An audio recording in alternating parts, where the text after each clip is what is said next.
नमस्कार, मैं कंचन नेगी। सबसे पहले समस्त प्रदेशवासियों को दूरदर्शन परिवार की ओर से नववर्ष की हार्दिक शुभकामनाएं।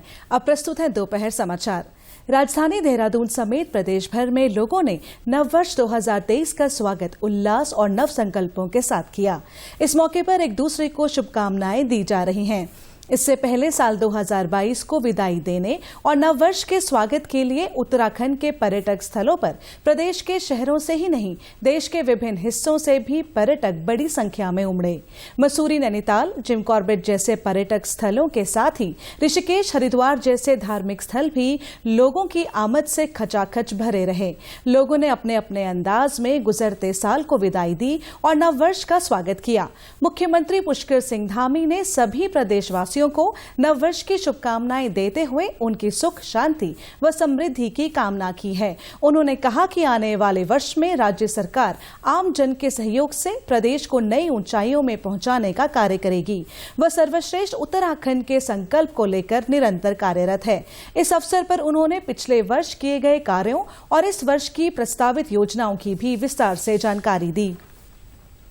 प्रदेश में नए साल का आगमन कड़ाके की शीत के बीच हुआ है। पहाड़ से लेकर मैदान तक लोगों को कंपकंपाने वाली ठंड अपनी गिरफ्त में लिए हुए है।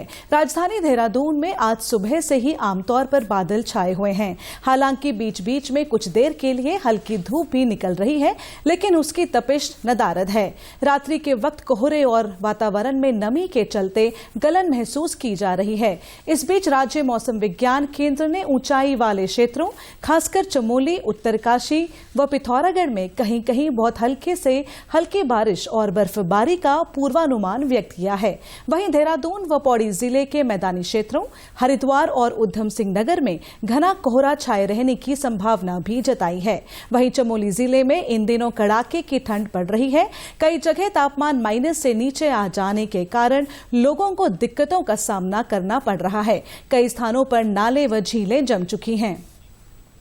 एम्स ऋषिकेश में प्रदेश के मरीजों को तत्काल इलाज की सुविधा उपलब्ध कराने के लिए निःशुल्क हेली सेवा मार्च महीने से शुरू होने जा रही है।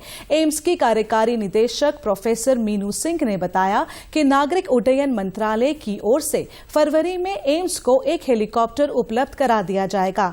हर महीने 45 मरीजों को इस सेवा का लाभ देने का लक्ष्य निर्धारित किया गया है। उन्होंने बताया कि इस वर्ष 20 सितंबर को दिल्ली में ऑल इंडिया मैनेजमेंट एसोसिएशन के राष्ट्रीय सम्मेलन में केंद्रीय नागरिक उड्डयन मंत्री ज्योतिरादित्य सिंधिया ने घोषणा की थी कि हम शीघ्र ही ऋषिकेश एम्स में हेली एम्बुलेंस सेवा शुरू करने जा रहे हैं। बता दें कि एम्स ऋषिकेश में करीब 2 वर्ष पूर्व हेलीपैड का निर्माण कर दिया गया था। आपात स्थिति में उत्तराखंड के पर्वतीय क्षेत्र से गंभीर मरीजों को एम्स लाया जाता है। अब एम्स ऋषिकेश पहला ऐसा संस्थान बनने जा रहा है जो हेली एम्बुलेंस सेवाओं को संचालित करेगा। हेली एम्बुलेंस के लिए मंत्रालय अधिकृत एजेंसी तकनीकी स्टाफ उपलब्ध कराएगी, जबकि एम्स ऋषिकेश की ओर से चिकित्सक, नर्सिंग ऑफिसर व अन्य स्टाफ की व्यवस्था की जाएगी। केंद्र सरकार ने स्वदेश दर्शन योजना के तहत पिथौरागढ़ और चंपावत जिलों में पर्यटन सुविधाएं विकसित करने के लिए 140 करोड़ रुपए की धनराशि स्वीकृत की है। पर्यटन और संस्कृति मंत्री सतपाल महाराज ने बताया कि केंद्र सरकार की स्वदेश दर्शन योजना के तहत प्रथम चरण में 70 करोड़ की लागत से पिथौरागढ़ स्थित आदि कैलाश, गुंजी आदि क्षेत्रों में ढांचागत सुविधाएं तैयार करने के साथ ही मैनेजमेंट प्लान तैयार किया जाएगा। उन्होंने कहा कि सीमांत क्षेत्रों में पर्यटन को बढ़ावा देने के साथ साथ खालिया टॉप में skiing, Panchachuli peak, Birthi waterfall सहित मुनस्यारी, मदकोट, जौलजीबी, पाताल भुवनेश्वर आदि स्थलों का पर्यटन की दृष्टि से विकास किया जाएगा। पर्यटन मंत्री ने कहा कि पिथौरागढ़ की तर्ज पर चंपावत जिले में भी कल्चर और हेरिटेज टूरिज्म को बढ़ावा दिया जाएगा। Purnagiri, Abbott Mount, Nanda sanctuary, Advaita Ashram, Mayavati में पर्यटकों के लिए अनेक सुविधाएं विकसित की जाएंगी।